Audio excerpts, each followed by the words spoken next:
Beleza, então agora já está gravando. Paulo, você pode desligar a câmera, por favor? Porque agora também está gravando. Beleza, aí eu vou apresentar a tela aqui, e a gente pode dar uma olhada lá naquele modelo da Covid, né?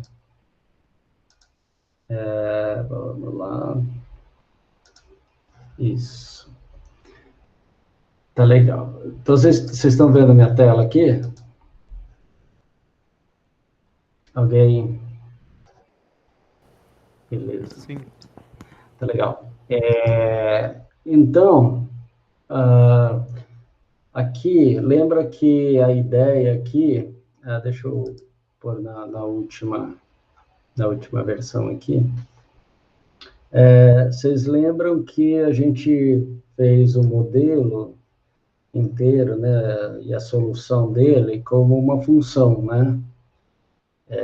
Isso, assim, é bem interessante porque você consegue manipular melhor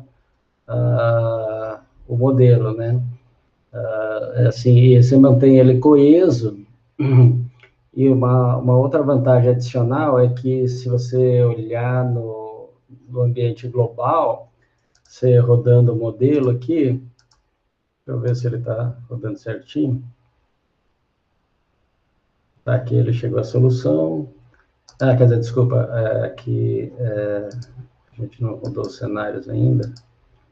Ah,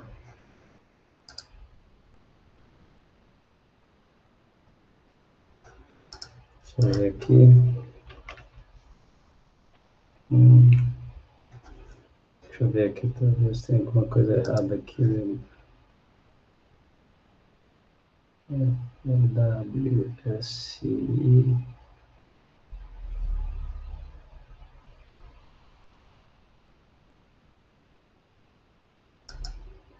Deixa eu só verificar, ele tava rodando até a última aula. Não sei se mexi em alguma coisa.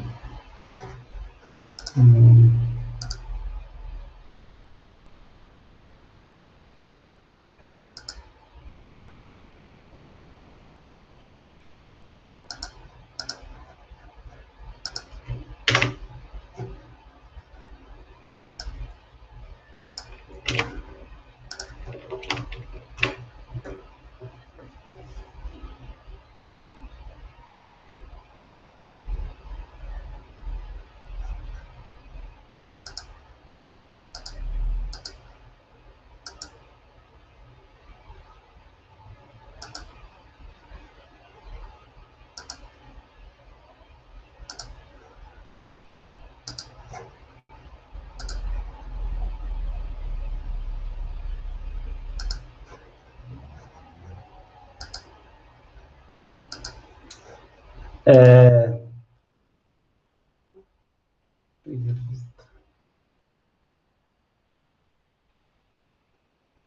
gente, eu rodei isso na última aula.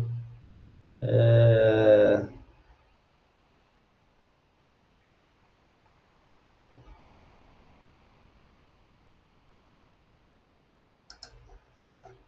bem estranho. Espera só um pouquinho, gente.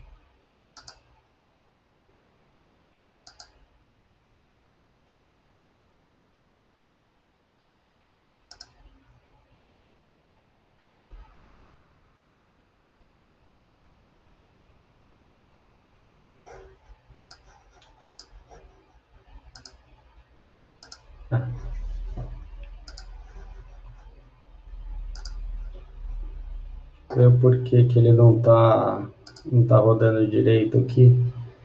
É,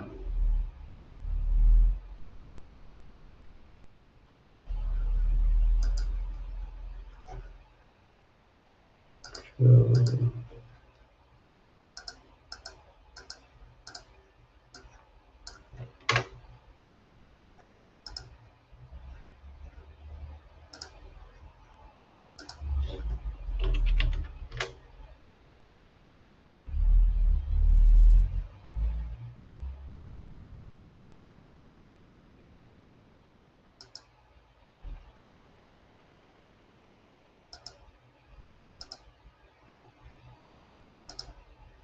Peraí que ele tá rodando aqui.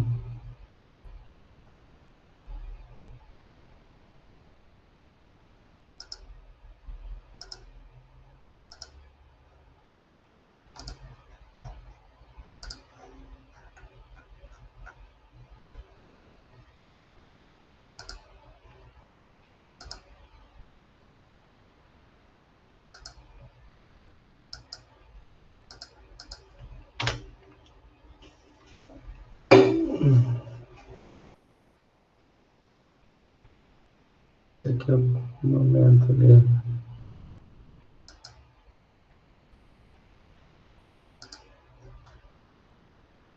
Em algum momento ele esteja dando um problema aqui nesse cálculo aqui.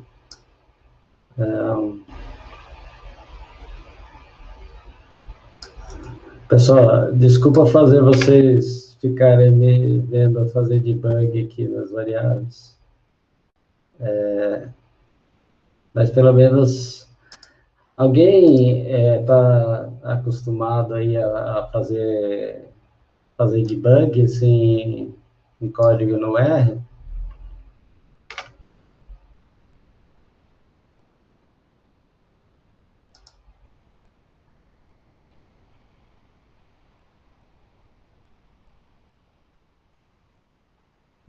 Peraí. Ô Luiz, ele tá falando que o problema no CI ali. Então, agora que eu estou vendo aqui, Será que é o FS?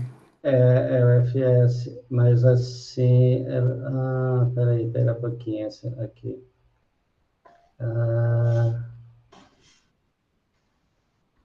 Você rodou a função ali, Luiz? Porque Então, o código teoricamente, que ele não eu aparece já no teu sei, environment ali. né, mas aqui ele está dentro da função, esse é o ambiente global, né? Então, assim, ele não vai aparecer mesmo. Mas acontece o seguinte, esse é. Deveria aparecer, não sei como é que está dividindo, mas no meu aparece as functions, tudo tá dentro do ambiente ali. Não sei se ele está rodando. Não, é que acontece o seguinte, aqui, como eu fiz tudo dentro da função, ele não vai, ele não aparece mesmo. Agora, deixa eu ver uma coisa aqui. O erro está acontecendo aqui, ó. Então, vamos lá. Esse até com valor. Agora, agora eu estou chamando essa função aqui.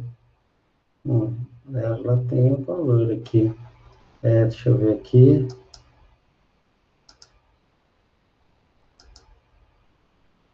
Deixa eu ver se C tem valor. C tem valor.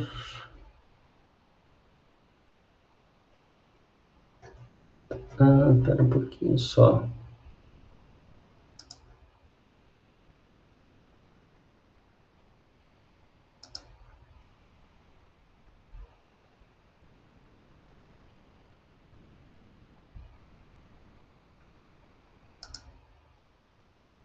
Deixa eu só ver aqui. Quando eu chamo daqui.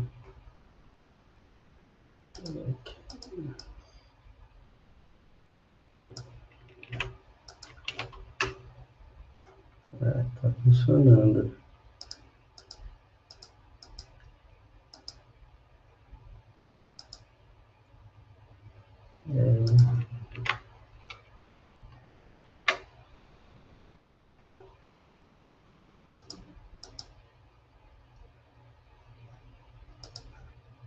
O que pode estar acontecendo é que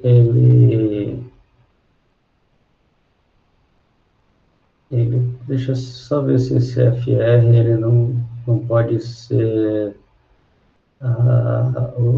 não é subtração aqui eu estou fazendo lambda TF, já sei o que é. Eu tinha aumentado esse código, acho que eu peguei o código antigo. Acho que é isso aqui, quer ver?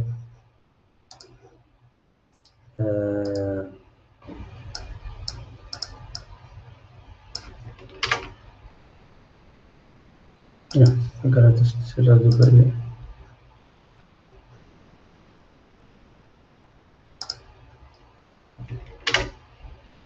Beleza, agora funcionou.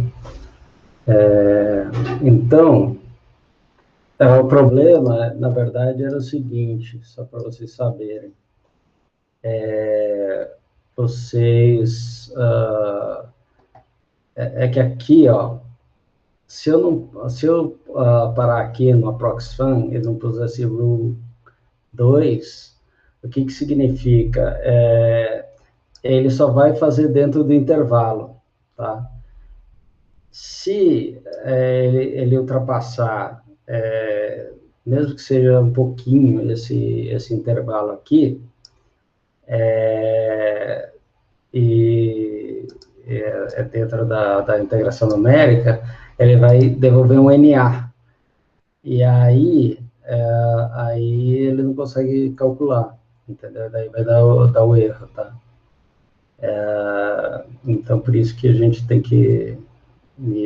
eu já tinha acertado esse código, mas quando eu fiz a última aula, mas por algum motivo eu peguei um código que não estava correto, tá? Bom, vamos voltar aqui, mas só para vocês saberem, vocês podem levantar a mão a quem sabe usar o debugger do R, assim, nem que seja bem, assim, de forma bem rudimentar. Alguém já viu, já usou o debugger do R ou não? Quem já usou, levanta a mão. Tá, o Pedro. Tá, o Raul. Eu já usei. Tá. Então, assim, tem bastante gente que ainda não usou. Então, eu vou mostrar para vocês aí como é que a gente usa um pouquinho de debugger, aproveitar que deu erro aqui. E aí vocês viram, né, me viram usando o debugger. Bom, isso é bem... Deixa eu só limpar aqui, ó. Eu limpei o ambiente global, tá? Eu vou dar um search aqui. E eu vou mandar rodar aqui o modelo, tá? Uma coisa interessante aqui é que você vê, ele não tem praticamente nada no ambiente global. Por quê? Porque tudo que está aqui dentro da função, ele é local. Então, acabou a função, todas essas variáveis aqui, elas desaparecem, tá? Elas não existem mais, só existe a solução. Isso, assim, também consome menos memória, tá? Mas, quando eu vou eu chamo essa função aqui, vamos supor que agora elas não estão, as variáveis não estão no ambiente global, tá? Aí vamos supor assim, mas eu preciso ver o valor de alguma variável, tá? Uma possibilidade é você jogar o valor da variável para o ambiente global, tá? Então, assim, vamos supor que eu queira que essa variável aqui, essa ST, depois de ser estabelecida aqui, eu quero que ela seja criada globalmente, tá? Mas ela está dentro de uma função, então, assim, por default, ela não vai ser criada globalmente, tá? No R, dá para usar esse símbolo aqui, que é o super assign, tá? Quer dizer, fazer um assignment global, né? No parent, no ambiente que está dentro do qual essa função está sendo criada, tá? Então, se eu chamar essa função agora com o superassign,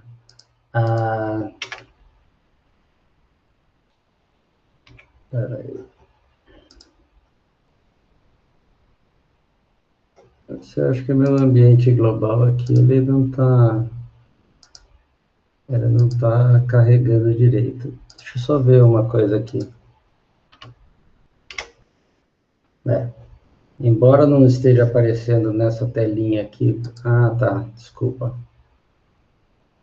Deixa eu fazer uma limpeza aqui do global. Tá.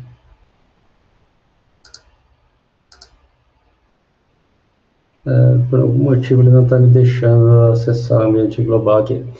Mas você está vendo que quando eu fiz o superassign aqui, ó, deixa eu só fazer uma coisa aqui.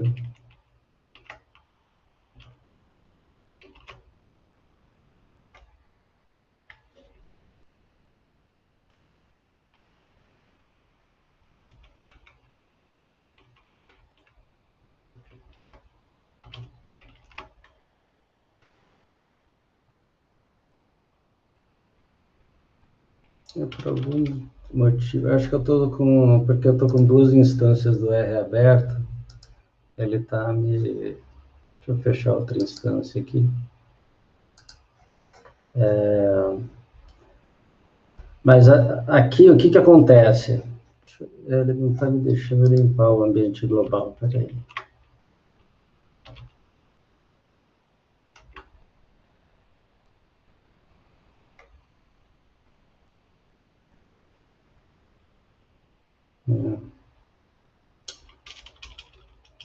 Bom, essa setinha dupla aqui, o que ela faz? Ela joga o ST para esse ambiente global. Então, assim, aqui, como eu continuo jogando para o ambiente global, ela vai me apresentar os valores que ele tinha lá dentro dessa variável ST, tá? Mesmo ela estando dentro da função, tá certo? Qualquer variável que eu queira saber o valor dela globalmente, assim, quando você está fazendo o teste, né? Você pode jogar ela da função para o ambiente que eles chamam de parent, né? Então, é um ambiente acima, né, em termos de visibilidade, ele continua sendo visível na função, mas ele é visível para você depois que a função for executada, tá?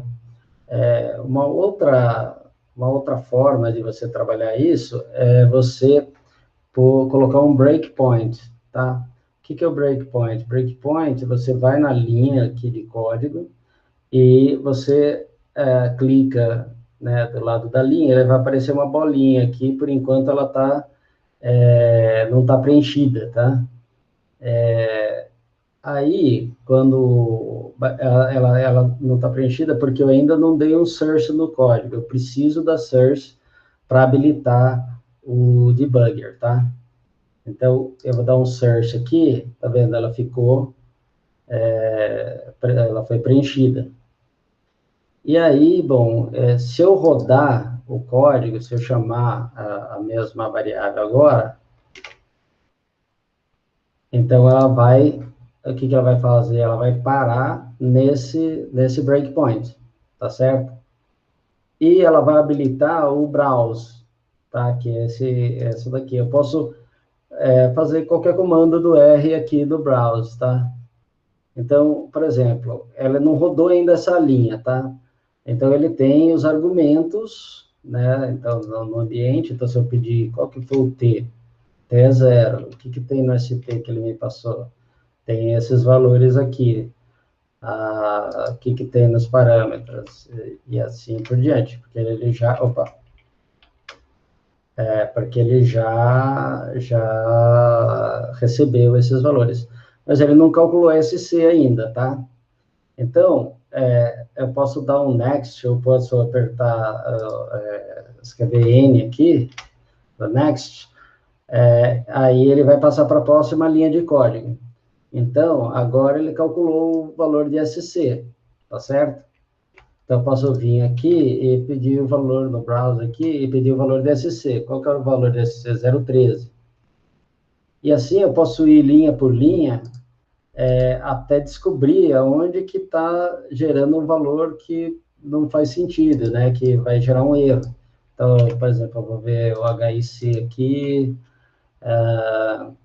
e eu posso, inclusive, por exemplo, tá vendo esse FR, ele é uma função, né? Então, eu posso, por exemplo, chamar a função com determinado valor. Aqui, peraí.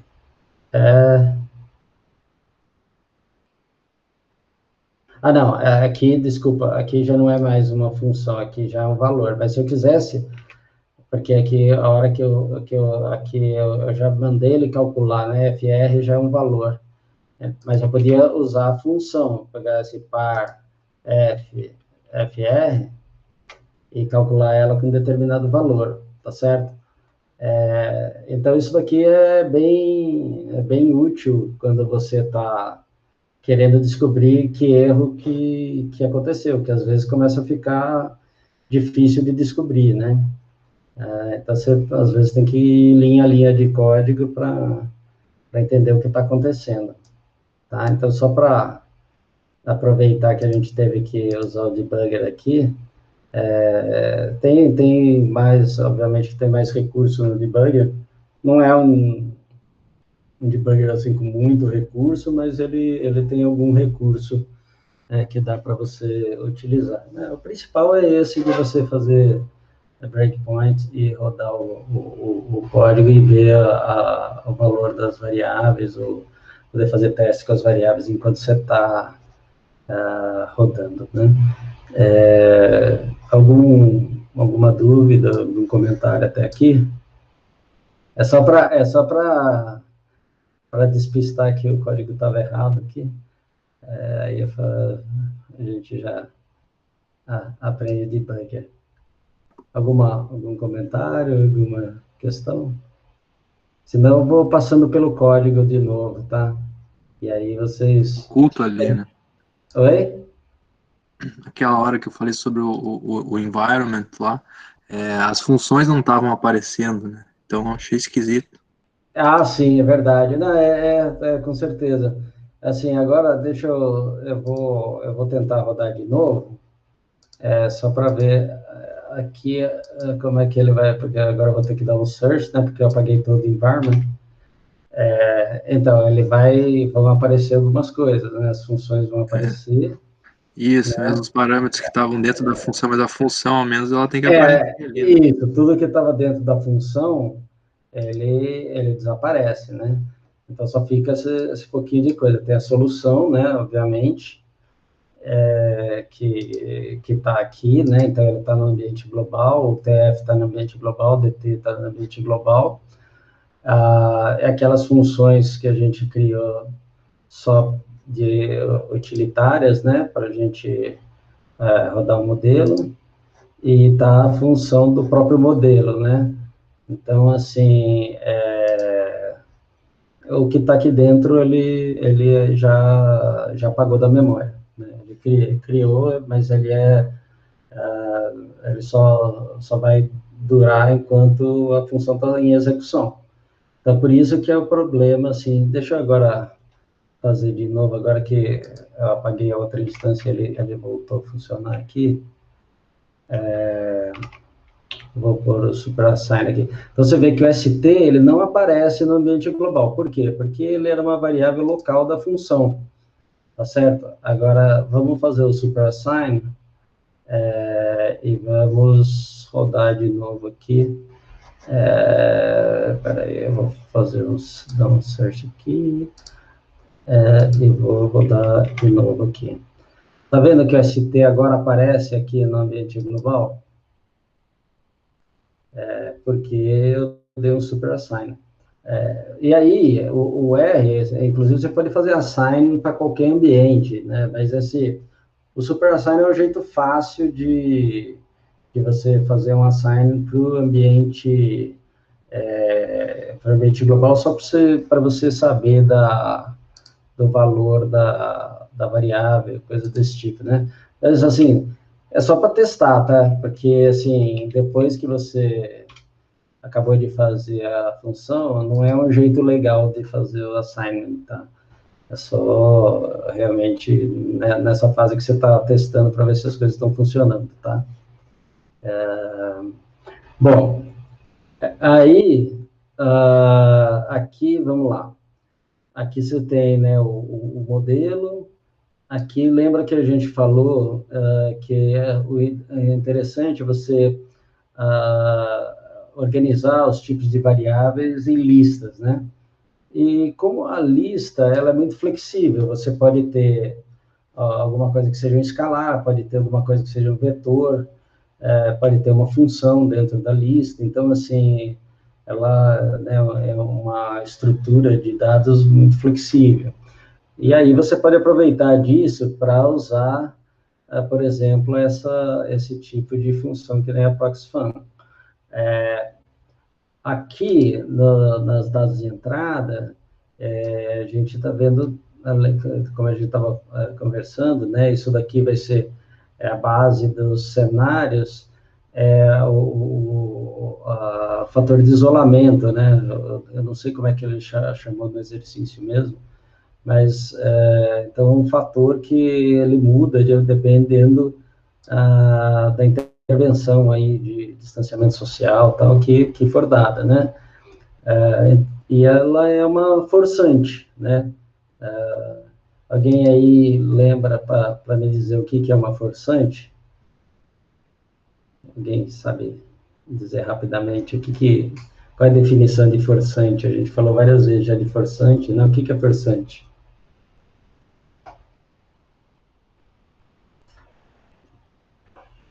Ninguém? Ninguém lembra o que é uma forçante? Então, forçante é uma função que só depende do tempo, tá? Então, normalmente, em modelos dinâmicos, é muito comum você ter forçantes, né? Por quê? Porque, assim, você vai pôr algum driver aí do processo, ele depende do tempo. Então, sei lá, temperatura, chuva, nesse caso aqui, é um coeficiente de isolamento. Você pode pensar a concentração energética da dieta do animal, você pode pensar em taxa de crescimento da forragem, você pode pensar em N coisas, né, que são de fora do sistema e que tem já um padrão temporal, né, e que afeta o sistema. Então, assim, como ele só depende do tempo, né, ele não interage com o sistema, no sentido de que o sistema, alguma variável de dentro do sistema traz um feedback para ele, ele é uma variável exógena, né? Então ele trabalha como input, mas ele tem ele não é estático, né? Ele tem uma variação temporal, então ele se torna uma forçante, né? Então o que a gente trabalhou aqui foi, ele depende só do tempo, tá? Beleza? Esse conceito de forçante para vocês? Esse é um conceito muito comum, tá? Bom lembrar da questão das forçantes.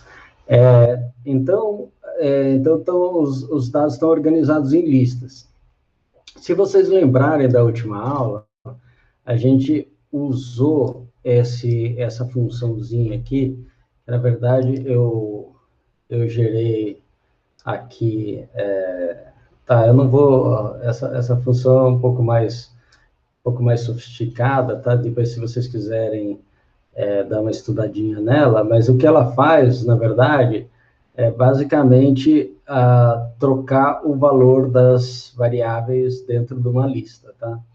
Então, assim, essa função modify list, o que ela faz? Você passou a determinar uma lista com valores, tá?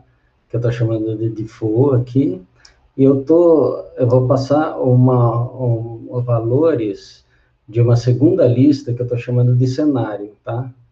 Então, o que ela vai fazer? para aquele tipo de variável que eu identificar aqui, ele vai trocar os valores que estão no modelo, como default, naquelas listas que eu coloquei lá no modelo, vai trocar pelos valores que eu coloquei no cenário, tá? E ele vai devolver aqui e vai continuar fazendo os cálculos agora com os valores do cenário, e não os valores que estão nessas listas aqui. Mas eu não preciso passar para ele todos os valores, ele sabe, nesse Modify List, ele só procura os valores que têm o mesmo nome, tá? Então, se o nome coincidir, ele troca o valor, tá? Ele usa o valor da outra lista. Beleza? Então, isso é bem útil, porque daí você pode fazer o cenário externamente. E aí você tem os valores default aqui definidos, tal, com eventualmente os comentários sobre o que cada valor é, e depois você cria os cenários, que nem a gente está colocando aqui, ó. Por exemplo, eu quero mudar, por exemplo, e aqui já vou corrigir aqui. Não é método, para não ter problema aqui.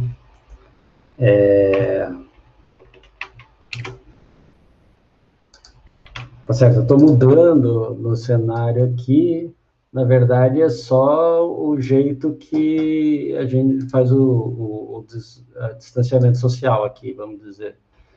Eu não lembro exatamente, deixa eu ver aqui como é que ele chama esse cenário aqui. Isolamento, né? Período de isolamento, tá. Então tá. Então ele não, aqui ela não tá o default não, vamos lá no modelo de novo. O default, ele vai sempre manter 1, esse valor. Então, na verdade, aqui não tem isolamento nenhum, tá? É o padrão. E aqui eu posso alterar esse padrão de isolamento, certo? Então, esse é o cenário. Então, mas eu só posso fazer isso porque o modelo está implementado desse jeito aqui, entendeu? Usando o Modify List para modificar cada uma das listas dos parâmetros aqui. Então, eu posso passar uma outra lista aqui como... e, na verdade, assim, se você olhar aqui, o cenário é uma lista de listas, né? Então, quer dizer, você tem uma sublista de input, uma sublista de estado e assim por diante. Esse é um jeito de implementar, tá? Mas ele é bem útil porque você consegue manipular o modelo de fora. Então, como eu tinha falado, assim, a gente pode colocar, eventualmente, uma função de inicialização, uma função para checar os inputs, etc., para ver se tudo está válido. E aí, a gente fez uma função auxiliar, e aqui também a gente poderia fazer, né, por exemplo, ela retornar uma lista, mas eu fiz uma frescura aqui, que é um jeito um pouco mais sofisticado, que é o seguinte, eu falei, olha, todas as variáveis aqui que forem numéricas, eu quero retornar quero que seja retorno dessa função. O que eu faço? Lembra que o R, ele retorna a última chamada que você dá, né? Se eu deixasse sem essa linha aqui, ele ia retornar só esse fluxo aqui, né? Esse último fluxo aqui, porque foi a última chamada, foi o último valor que ele calculou. Se eu coloco isso daqui, então o retorno dessa função vai ser o retorno da função de cima, tá? E o que essa função faz? Eu passo para ela o ambiente da função, tá? Então, se eu vou lá E o que que eu faço? Bom, o ambiente da função aqui dentro dessa outra função, ela chama end, tá? Então, primeiro eu pego o nome de todas as variáveis de dentro desse environment, tá? Então, assim, se eu pegar agora, peraí, vou só mostrar para vocês o seguinte, por algum motivo ele estava com problema a hora que... Se eu puser ls, o que ele vai fazer? Porque eu estou no ambiente global aqui, ele vai me devolver tudo que está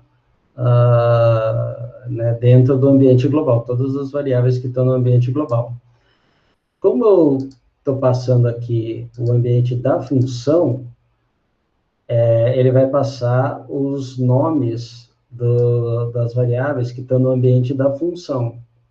Só que lembra que no ambiente da função, eu passei listas também para ele, por exemplo, st, par, imp. Eu não quero receber essas listas. Eu quero só aqueles que forem vetores numéricos, tá? Porque eu só vou usar vetores numéricos na saída. Então, esse mget, o que que é? O get, ele te devolve o get, ele te devolve um objeto de acordo com o nome de uma variável. Então, por exemplo, se eu puser aqui getDF, ele vai falar, olha, o valor dessa variável é 365, tá certo? Então, o mget significa múltiplo get. Então, você pode pôr um vetor de nomes aqui, e ele vai te devolver aqui uma lista das variáveis que estão naquele ambiente, tá? Mas eu ponho esse modo numérico, significa que ele vai devolver só as variáveis numéricas para mim, só os vetores numéricos. Se não for o meu vetor numérico, ele vai retornar NA, tá? Mas eu não quero que também ele me traga os NAs, tá? E aqui no mget também você tem que dar qual que é o ambiente que você está... Senão ele pega o ambiente local. Eu não quero o ambiente local dessa função, eu quero o ambiente daquela outra função lá que chamou. Então, eu tenho que pôr que o ambiente é daquela outra função.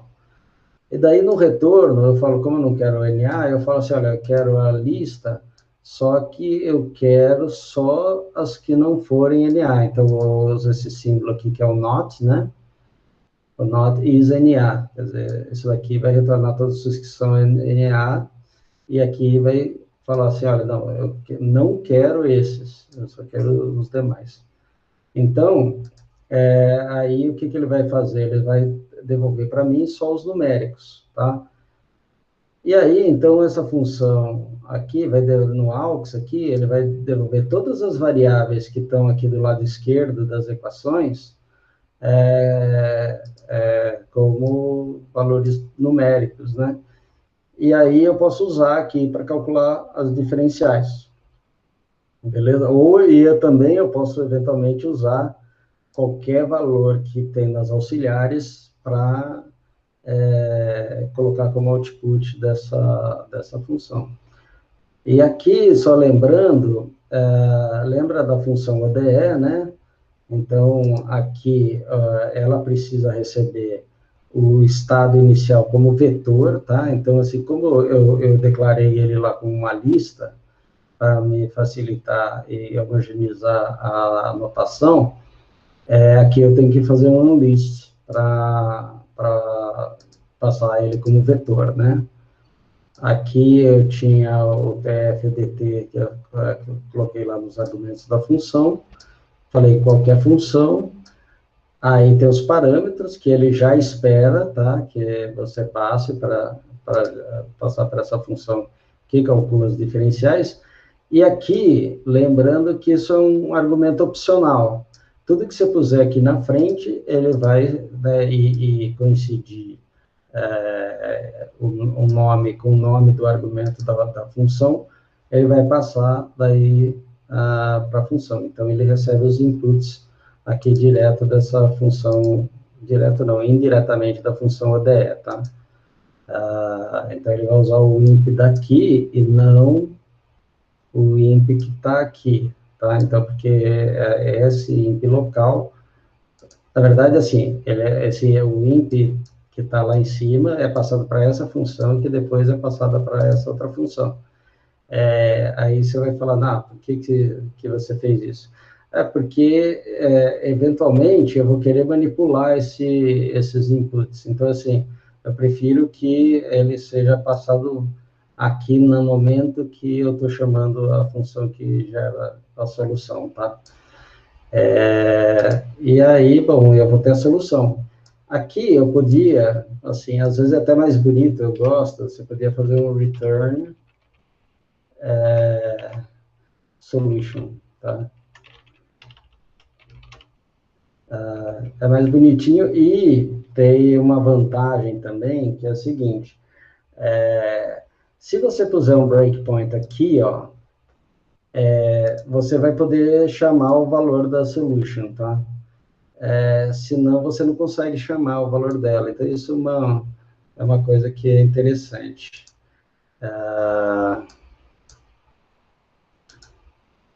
Tá? Tudo bem até aqui? Deu para entender dessa função aqui? Gente, eu preciso que vocês... beleza. Tá, qualquer dúvida, vocês podem me parar, tá? Então, vamos lá. Aí, agora, vocês estavam falando, bom, agora a gente quer, o exercício pede para a gente rodar os cenários. Então, quem que vai editar para mim os cenários aí? Quem que está com o exercício aí na mão para a gente saber como são esses cenários aqui? Estou com uma cola aqui, mas gostaria que vocês dissessem para mim como que é, porque daí eu posso maximizar a tela aqui do R. Alguém pode se habilitar aí? Quem que está aí com o negócio meio na mão? Com o exercício. Não tem nenhum voluntário? Ô, Luiz, eu posso falar para você aqui. Beleza, show. O cenário A é sem nenhum isolamento. Então, vamos lá. Vamos começar. Sem nenhum isolamento, então significa que aqui vai ser 1, né? E 1. Na verdade, assim, é o cenário, é o padrão, né? Esse número de pessoas não vai mudar, né? Para nenhum dos cenários, né? Então, eu só estou mudando o nível de isolamento, tá certo? Então, peraí, vamos lá. Aqui. Agora, uma coisa que eu reparo, que parece que não prevê, não leva em conta a questão do distanciamento social, né? Então, eles, na verdade, eles falam esse isolamento, mas, na verdade, é um índice vamos dizer assim, de contatos. Na verdade, eu acho que ele está fazendo a alteração do número de contatos, né?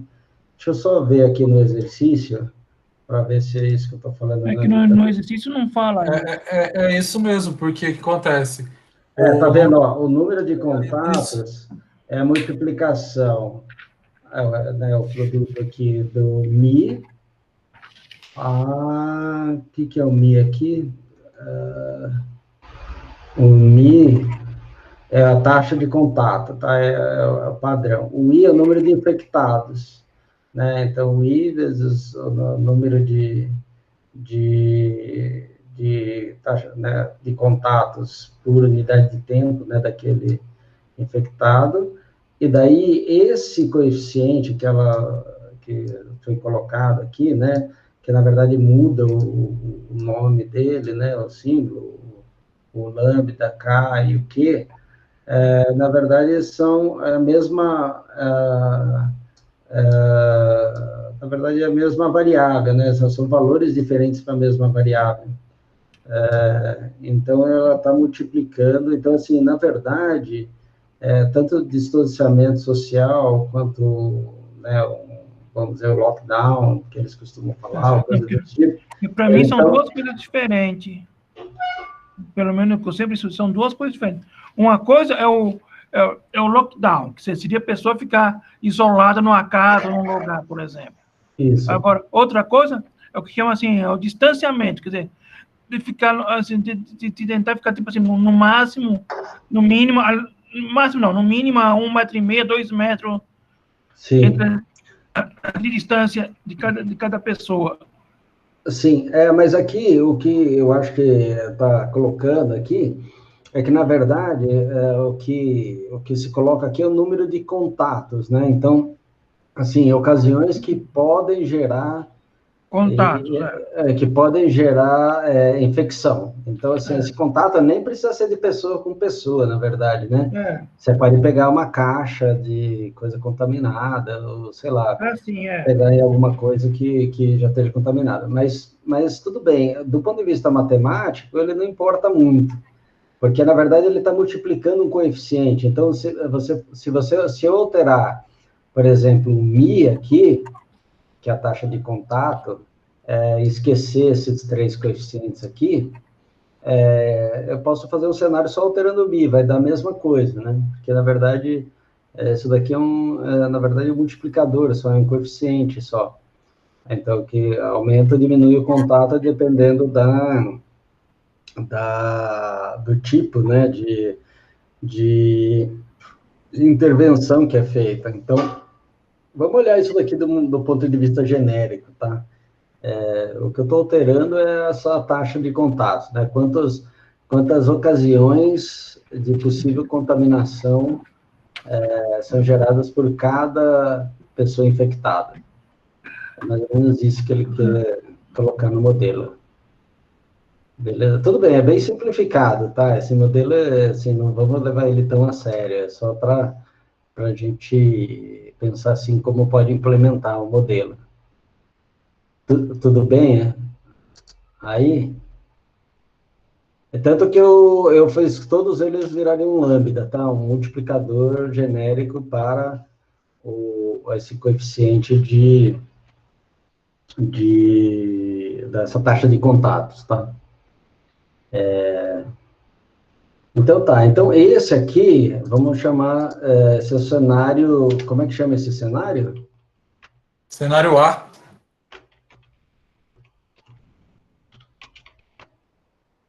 Tá, então eu vou até mudar o nome dele aqui. Então esse é o cenário A, e eu vou falar que, então, essa solução do cenário A, tá certo? E o que a gente precisa saber desse cenário A? Que ela pede alguma coisa? Não? Ou só ploto em geral o que O cenário A não pede nada específico. Tá. Não tem nenhuma separação de data, nada. Tá legal, beleza. Agora, deve ser o cenário B agora, né? Isso. Como é que é o cenário B? O cenário B ocorre o isolamento a partir do 25 até o 85. Então, vamos lá. Então, aqui a gente... Opa! Aqui eu vou tirar isso daqui.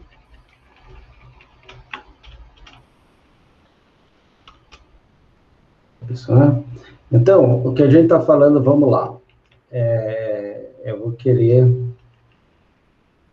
saber primeiro o que é esse isolamento aqui. Tá, então vou chamar... Só para testar ele, tá? Vou chamar isso aqui de F. Então, você está falando do dia 0 até o dia 25, esse valor aqui não teve isolamento, é isso? Aqui o valor vai ser 1, Até o 25 não teve isolamento. A partir de 25 teve isolamento. Até o 85. Então, do 25 até o 85, eu tenho um valor de quanto? Qual que é o... Tem o lambda que é 0,1. É o mi multiplicado por lambda, né? É isso. Então, aqui vai ser 0,1. Beleza? E depois... Então, depois da minha simulação, eu considerei que até esse final tem aquele fator de pós-isolamento. Ah, sim. Qual Que é o que Q. é? Que é quanto? Que o valor do Q, se eu não me engano, é 0,5. 0,5. E isso continua até o final, né? Isso. Opa. Então, vamos ver se isso está certo.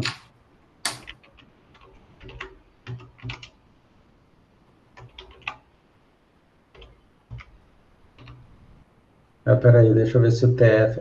ele está aqui, né? Ops.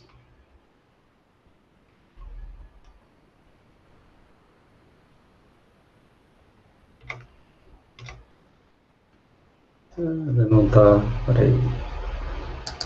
0,2585 TF. Eu fiz 1,01,0505.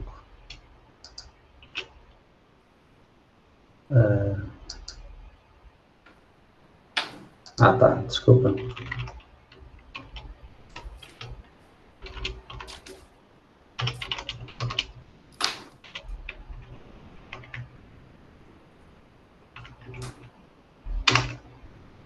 Tá legal, então, ele começa com 1 até o dia 25, baixa para 0,1, depois ele sobe no dia 85 aqui, e vai até o final em 0,5, beleza.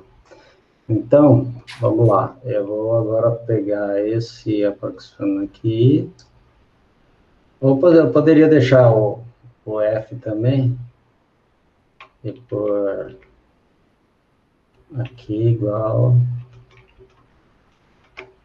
a F, tá certo? Então, agora eu tenho o cenário B, tá certo? Isso. Então, vamos lá. Então, tá.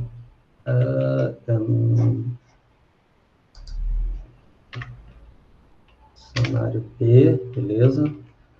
E agora a solução do cenário B.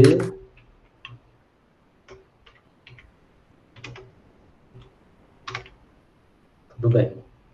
Deixa eu só fazer o plot da solução do cenário B.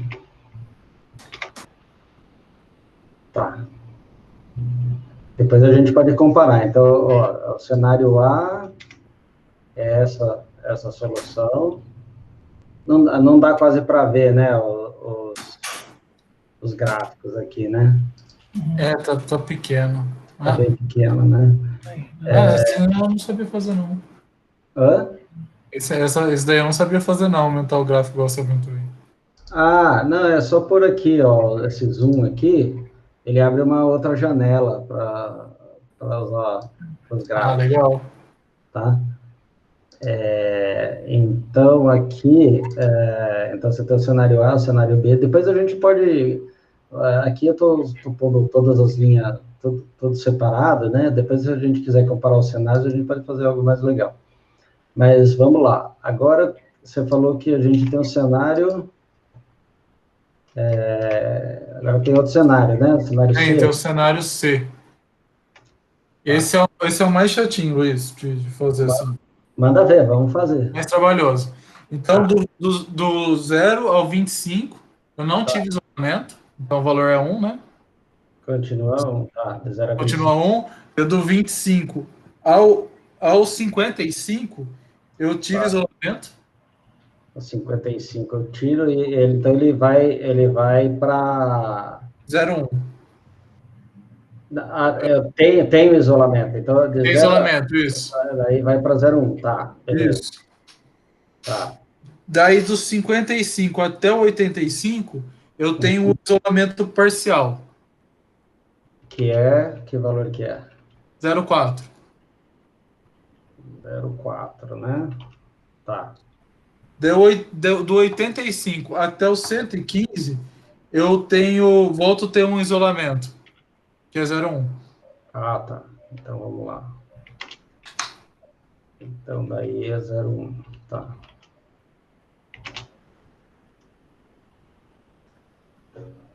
E depois... Peraí, daí do 85, eu falei, desculpa, do 85 até o 115. isolamento, né? Então, daí a partir do 115, daí eu considerei o período pós-isolamento. Tá. Que é 0,5. Deixa eu só checar aqui se tem 1, 2, 3, 4, 5, 6 valores aqui. E aqui 1, 2, 3, 4, 5, 6 valores. Tá, porque aqui começa no 100... Desculpa. Começa no 115 e vai até o período final, né? Então, mas, ô Luiz, no caso, até o 115 tem o isolamento, né? Até o 115 tem.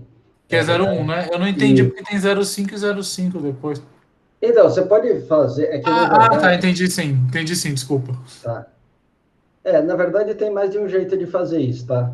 Mas, assim, aqui é só para facilitar. Como ele está nessa regra 2, ele aproxima para o ponto mais próximo, fora do intervalo, quando ele excede o intervalo, ele vai aproximar para o TF aqui, e ele precisa ter o mesmo número de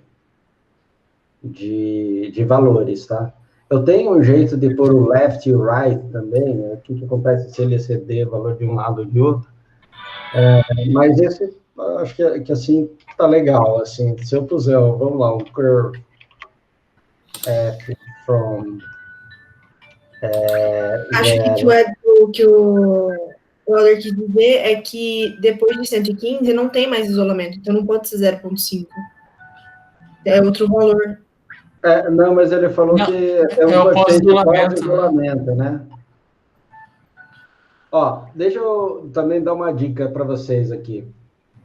Tá vendo que quando eu mandei fazer esse curve, ele simplesmente plotou mais um gráficozinho aqui dentro desse conjunto de gráficos aqui na tela, e eu quero que ele plote nessa tela inteira, né? Não quero que fique um gráfico pequenininho aqui, né? Então, o que acontece é o seguinte, quando você põe múltiplos gráficos, ele altera um parâmetro que é um parâmetro gráfico, tá? Do R. Então, você pode fazer par NF row igual C1. O que isso vai fazer?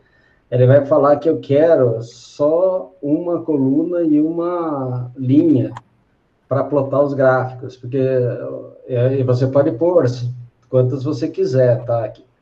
Você pode falar, eu quero 4 gráficos por tela, então vai ficar 2, se você fizer 2, ele vai pôr um em cada quadrante, né?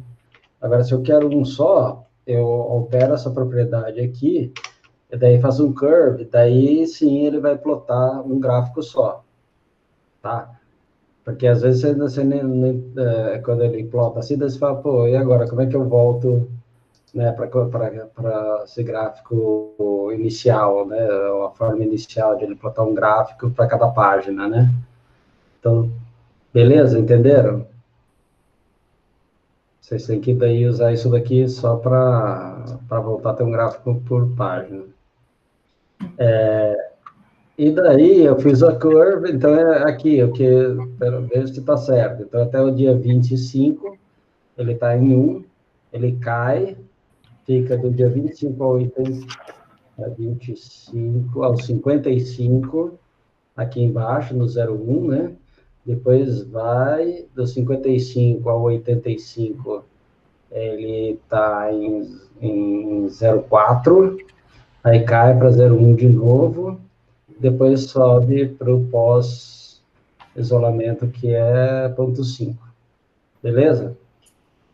Beleza. Tá correta, né, a função? Uma coisa que pode fazer é criar uma tela de gráfico, né? Por exemplo, o in.graph abre e fecha parênteses, e depois você pode colocar depois py igual mflow, de tal maneira que tá assim, eu quero querer colocar número de gráficos por linha e número de gráficos por coluna. Por exemplo, se eu colocar mflow 2x2, eu teria uma folha com 4 gráficos. Sim, sim. Por exemplo. Assim, dá para... na verdade, o R tem bastante recurso para isso. Você pode fazer, assim, já ele sair num PDF. Isso, tem. Bastante coisa, ou num outro formato JPEG, ou qualquer... Então, assim... Mas aqui, só para a gente... por causa que aconteceu esse problema, só para a gente saber que... E tem vários recursos, por exemplo, quando eu estou, por exemplo, com um modelo por exemplo, digamos um modelo de MLG, que eu posso usar, por exemplo, diferentes famílias de distribuições, por exemplo, normal, Poisson, binomial, e assim vai. Aí eu posso, depois eu querer, por exemplo, abro o gráfico, aí eu começo. Primeiro eu ploto a linha, depois eu posso plotar os pontos, tudo no mesmo gráfico. Eu posso usar uma sequência de instruções no R para plotar tudo no mesmo gráfico. Verdade, verdade. Você pode fazer aqui o par, você pode, acho que é new plot, ou new igual a falso ou true, e daí você pode ficar plotando um gráfico em cima do outro, né? Pode. E você pode também... Eu posso também, por exemplo, se eu faço um plot de um diagrama de dispersão, por exemplo, eu posso depois, por exemplo, querer identificar pontos. Aí tem o Identify, por exemplo, eu posso fazer identificar um número de pontos que eu queira. Agora, uma coisa que eu sei que pode, mas eu nunca consigo, é traçar elipse de confiança. Tá. Não, mas vamos lá. Só para a gente... Beleza. Mas vamos lá. Então, assim, só para a gente vamos terminar os cenários aqui. Então, isso, aqui eu gerei esse outro cenário, tá? E agora eu preciso mandar rodar o modelo com ele, né? Muito bem. Então, SCC, tá certo? SCC. E aí a solução, eu quero botar a solução dele aqui, beleza? Então, vamos lá. Então, a gente checou essa nossa função aqui. E, bom, eu cheguei a esses gráficos, conjunto de gráficos aqui, tá?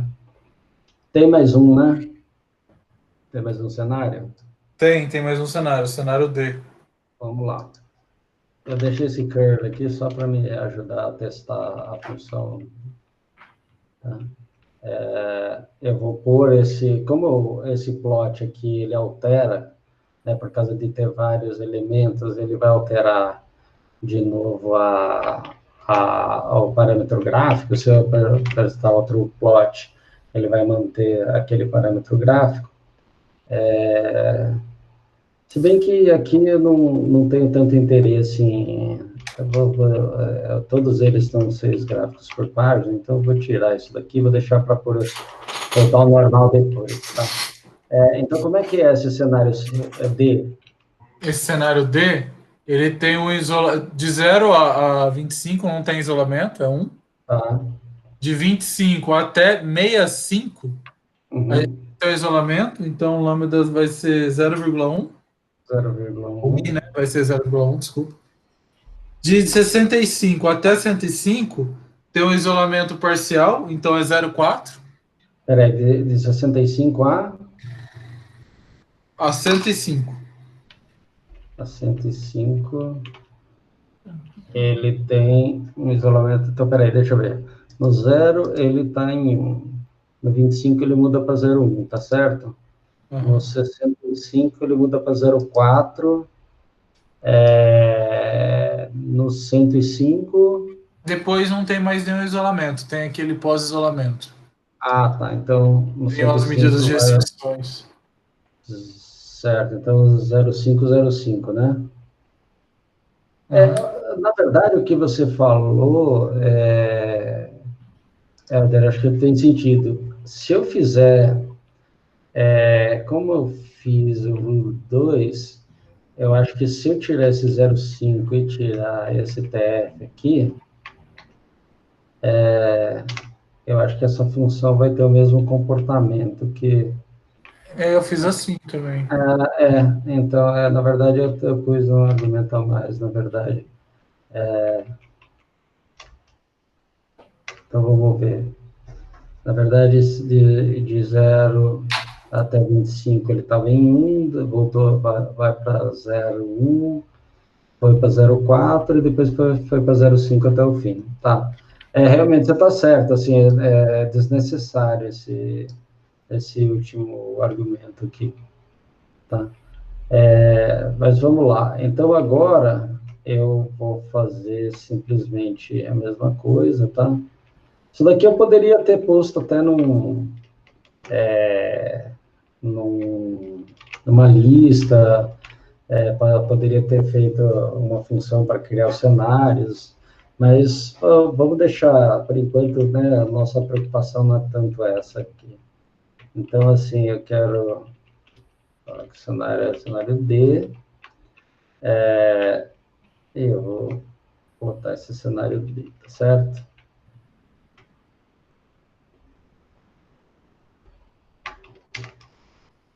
Tá, beleza. Então, agora a gente tem a solução de todos os cenários, tá? Agora, eu quero saber o que a gente precisa responder com o modelo. O que ela pediu para a gente responder. Ela quer comparar as sobrevivências. Então, no primeiro ela fala para implementar e construir um gráfico com o número de pessoas suscetíveis, infectadas, recuperadas, mortos, onde implementação. Acho que a gente fez aula passada isso, né? Sim. Depois ela quer que construa um gráfico que compare os infectados entre os 4 cenários. O número de infectados entre os 4 cenários, tá. Então, vamos lá, como é que a gente faz isso? Então, a primeira coisa, a gente vai querer aqui, ó, fazer bem simples, tá? Qual que é o eixo X do gráfico, né? Então, vai ser o tempo, né? Tá imaginando que é isso que ela tá querendo, tá certo? Isso. Então, vamos lá. A gente tem cenário A. Como para todos eles, vamos dizer, o horizonte temporal foi o mesmo, eu posso simplesmente pegar de qualquer um deles, tá certo? Então, se eu pegar cenário A, vou colocar time aqui, vamos ver. Opa, SCA. Solução, desculpa.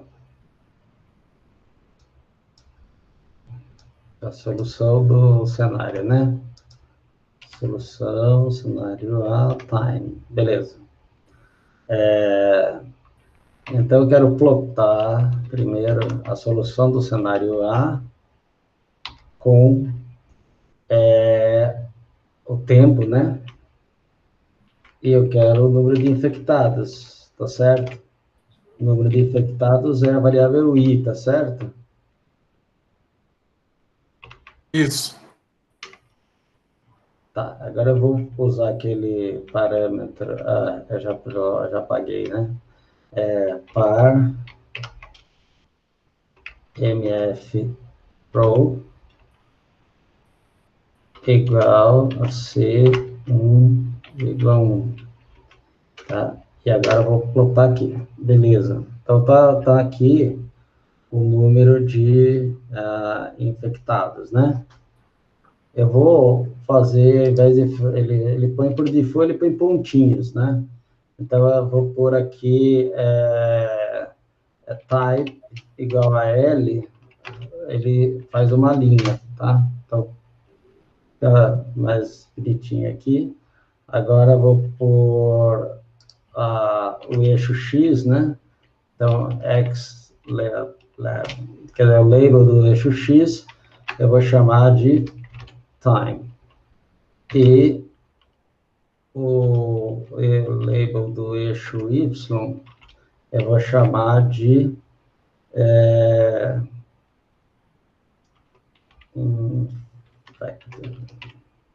tá certo? Só número de infectados em algum... Beleza? Aí, o que eu quero agora é comparar com outros cenários, tá certo? Provavelmente esse é o que tem maior número, tá? Então, uma coisa que a gente tem que ter cuidado, muitas vezes, é qual que é o range, né, do gráfico. Depois a gente vê isso daí. Porque, assim, pode ser que algum outro conjunto, ele exceda esse range. Então, aqui a gente tem dois jeitos de fazer. Uma é aquele que o Paulo falou, né, que a gente plota um gráfico em cima do outro, mas o R tem um outro jeito mais fácil, assim, para a gente fazer para quando tem linhas, que é usar esse comando lines, tá? Então, agora, eu vou querer pegar, no próximo gráfico, eu vou fazer o cenário B, time, cenário B, infected, e aí, só para diferenciar, eu posso pôr uma outra cor, por exemplo. Eu podia pôr outro tipo de linha, tá? Mas vamos pôr outra cor. Vou falar assim que eu quero a cor vermelha, tá? Então, vamos lá. Tá, então tá vendo? Agora eu estou vendo a comparação de infectados do cenário A com o cenário B, tá? E aí, a gente pode ir criando novas linhas, tá? Então, enquanto você não der um novo plot, ele vai aceitando você ir jogando linhas aqui. Então, assim, cenário C, e agora eu vou mudar de cor de novo. Cor green. Então, assim, então tá vendo, o cenário C tá dando para enxergar, gente? Sim. Também vocês podem fazer o seguinte, ele tem também, acho que é LWT, Line Width. Deixa eu ver se é isso. Tá vendo, ó? Então, eu pus essa largura da linha como 2. Então, se eu quiser que ele fique mais grosso aqui, então eu posso, tá? E o cenário D.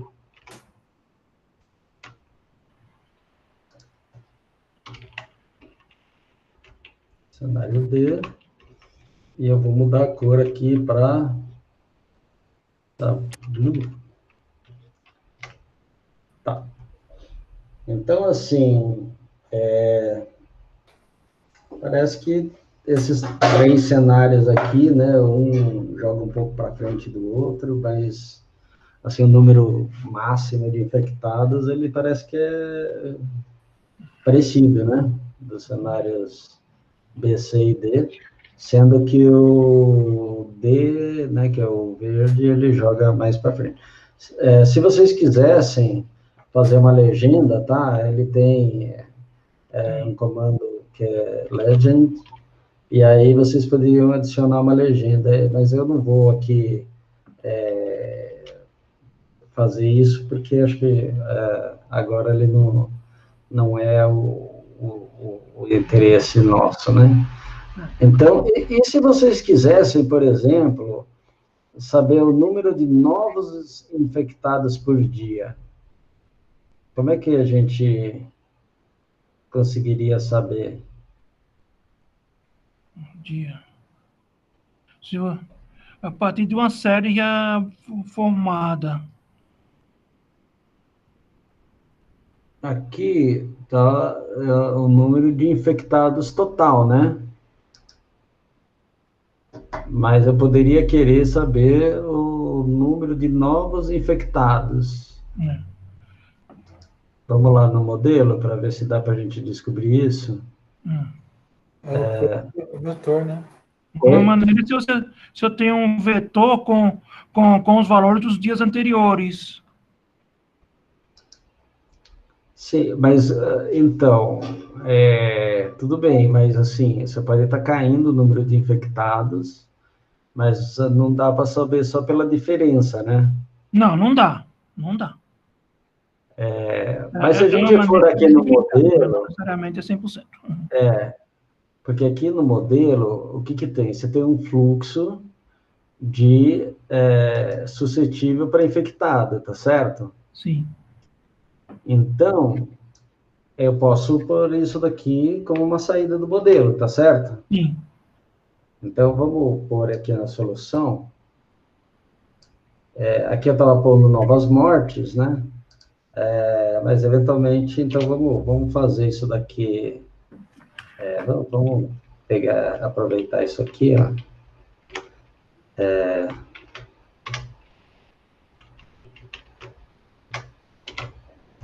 Então, daily factor. E aí eu vou pegar esse fluxo aqui, que é dos novos infectados, tá certo? E aí, beleza. Então, agora eu vou rodar todos esses cenários, tá?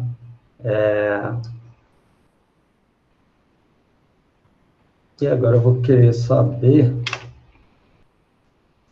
tá? Peraí. Acho que eu não dei um search naquele código.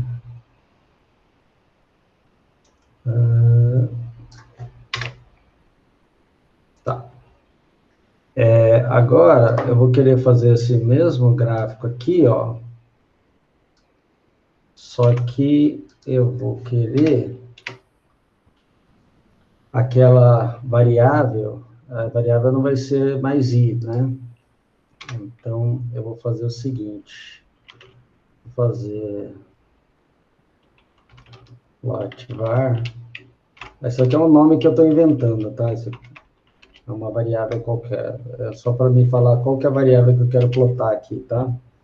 Qual que é a variável? Então, agora eu vou no cenário, posso pegar essa solução do cenário e posso pedir para ele call names. Quais são os nomes que eu tenho na solução, né?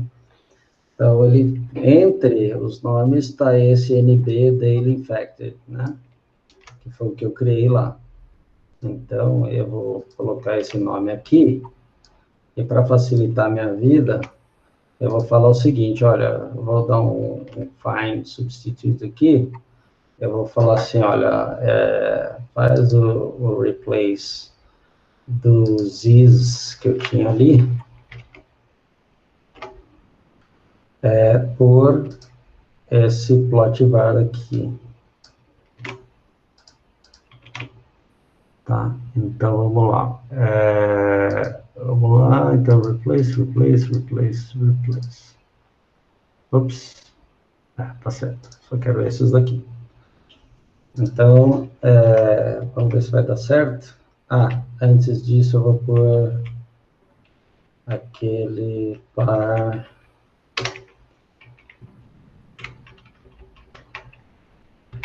Note que daí você podia fazer uma função, né? Porque isso daqui poderia ser o argumento da função. Qual variável que eu quero plotar em relação ao tempo, né? Então, essa daqui está o número de novos infectados, né? Vou mudar aqui a legenda, né? Então, o número de novos infectados, e aí, para cada cenário, tá certo? Então, agora eu tenho aqueles outros gráficos, aquele outro gráfico. Eu vou rodar aquele gráfico de novo, tá? Esse daqui é o gráfico, né, até pelos valores, você vê 30 mil, aqui vai dar uns 50 mil, é o total de infectados. Aqui são quantos são os novos infectados, né? Porque, então, aí a gente tem... E a gente podia fazer vamos supor que a gente queira agora... Eu vou copiar isso daqui. Agora, eu vou fazer o seguinte, vamos fazer uma função para nós. Assim, a gente está comparando esses 4 cenários, né? Compare cenários. Tá? Daria para fazer melhor do que eu vou fazer agora, tá? Só para a gente brincar um pouquinho com isso aqui. Então, o que eu vou fazer? Qual que é a variável que eu quero plotar, tá? E eu vou querer aí pegar tudo isso aqui.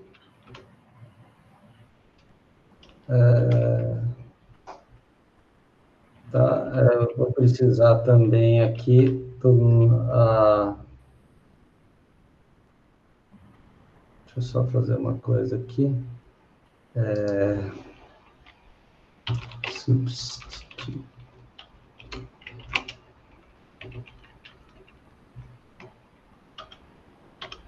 Que é isso? Plot. Ver se vai dar certo isso aqui. Então, number of infected. Deixa eu só...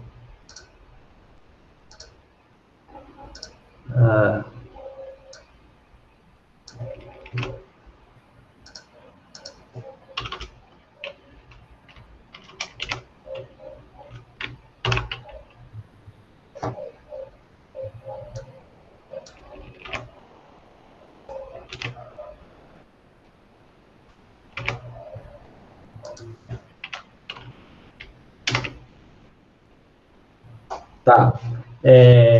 Vocês entenderam o que eu fiz aqui?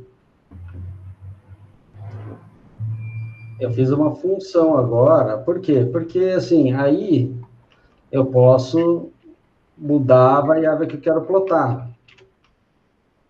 Então, agora eu quero o número. Vamos de novo lá saber no cenário, né? Quais que são os nomes lá das variáveis. Então, eu posso pedir call names, né? Do cenário. Então, ele tem o número de novos mortos. Então, agora, eu vou pedir, sem precisar copiar tudo aquilo que eu já tinha feito, né? Eu vou pedir quantos, o gráfico dos novos mortos para cada cenário, tá? Tá, esse aqui é o número de novos mortos para cada cenário. Então, assim, o que eu fiz? Eu mandei para ele, eu falei assim, olha, plot a variável essa daqui. Então, ele simplesmente pegou esse nome, trouxe para cá, e aí ele falou, essa variável que eu tenho que plotar, eu pego em todos os cenários, é o mesmo nome, tá? E aqui está padronizado, né, o gráfico, tudo. E aí, uma coisa que talvez vocês tenham estranhado, é esse substitute. O que esse substitute faz? Ele, ao invés de ele pegar o plot var aqui, ele vai usar o que eu passei, ele pergunta o que eu passei para esse argumento aqui, porque eu quero saber eu quero pôr aqui o que eu passei para o argumento, não o argumento em si, entendeu? Então, aí ele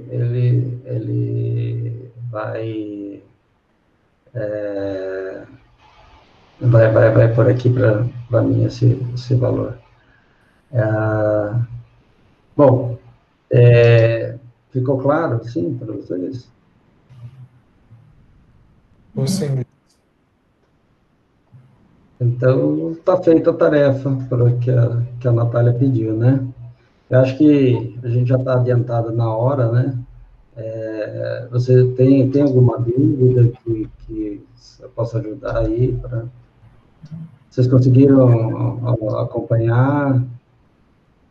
Alguma coisa ficou confusa?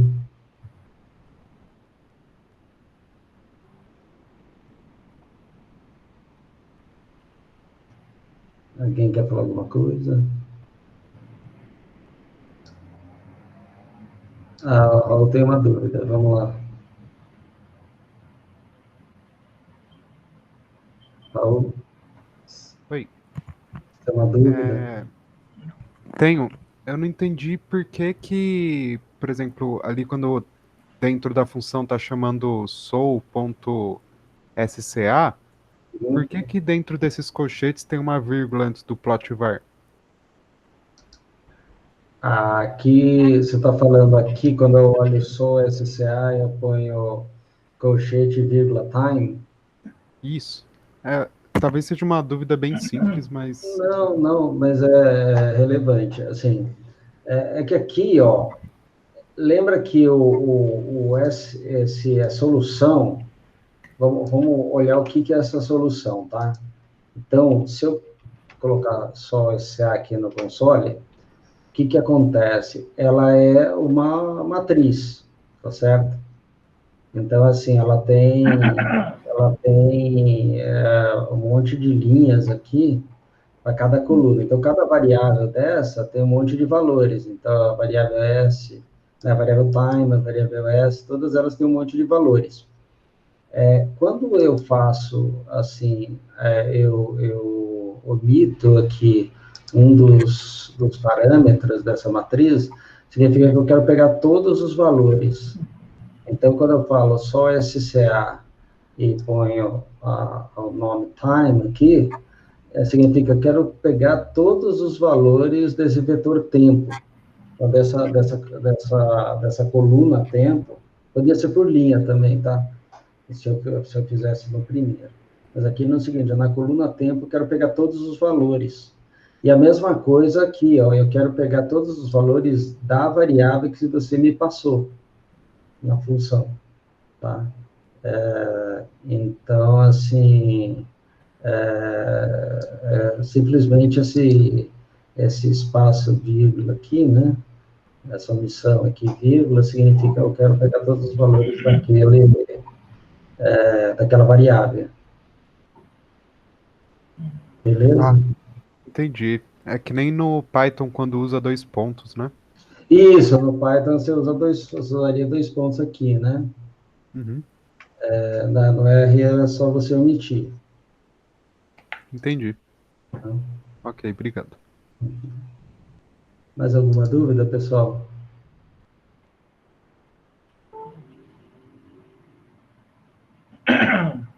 Bom, eu vou pôr esse código lá, né? Substituir o código que está lá, porque agora tem os cenários. Mas, assim, eu gostaria que vocês pegassem assim, escolham um dos 2 problemas que eu vou falar agora. Ou pegar aquele exercício de crescimento animal, tá? Que a gente já fez, né? Tem enunciado lá. E não se preocupa muito com, vamos dizer, os aspectos mais matemáticos, assim, do modelo, né? Ali é só para fazer um exercício de implementação. Ou um modelo de carbono, daqueles que a gente já fez também, lá nas aulas anteriores. Então, treina em implementar um desses modelos, né? Deem uma olhada nessa implementação que a gente fez hoje, porque é importante e assim a gente treinar, né? E padronizando o jeito da gente codificar também, porque isso facilita depois para os outros entenderem, né? Dentro do grupo, pelo menos. Tá legal? E daí, com pouco uso de comentários, né? Sem precisar documentar muito, você já sabe como que foi feito, né? Você não precisa de gastar muito tempo em documentação, porque é meio padronizado, você documenta uma vez, e aí todo mundo já sabe como que o código tá gerado, como ele funciona. Tá legal? Então, assim, deixar isso daí para vocês tentarem para a próxima aula. Tá bom? Onde que vai deixar? No Google Drive? Como que vai fazer? Eu vou deixar no Google Drive, eu vou só substituir no local lá que a Natália deixou. Na verdade, ela pôs na aula 14. Eu vou fazer o seguinte, eu vou pôr uma aula 15 lá, e vou pôr o código atualizado, esse código atualizado aqui, né, desse projeto, na aula 15, tá bom? Tá, ok. E aí, depois, na próxima aula, a gente dá uma olhada no que vocês fizeram. Ok. Pode ser? Pode. Outra coisa, eu vou passar para vocês lerem. Vamos fazer o seguinte, vamos fazer essas implementações. Eu ia passar para vocês lerem um artigo que a gente está terminando sobre o SDSIM, que é, assim, para vocês já verem como é que é o nosso pacote. Mas vamos fazer na próxima aula mais uma rodada aí de implementações, e aí eu passo, porque senão vai ficar muita coisa, entre terça e quinta, é muito pouco tempo. Então, assim, eu queria que vocês treinassem, pelo menos mais uma vez, ou se para alguns vai ser a primeira vez, mas vocês treinassem esse tipo de implementação, tá? Porque senão, assim, a gente vai seguindo adiante sem consolidar essa primeira parte. Então, acho que é legal, assim, dar uma pelo menos uma estudadinha no código, né, como que é, ver as dúvidas, tragam dúvidas, podem mandar dúvidas no grupo, e aí depois a gente, daí passa o artigo do SDSIM, e depois a gente vai começar a implementar, ao invés de implementar aqui no R com Desolve, a gente vai começar a implementar com SDSIM. Ok. Tá legal? Legal. Então tá bom, gente. Valeu. Eu vou tentar já, por agora, em seguida, lá na nossa pasta lá no Drive, tá bom? Ok. Então tá legal, pessoal. Boa noite para vocês. Valeu. Boa noite. Valeu, pessoal. Tchau, tchau.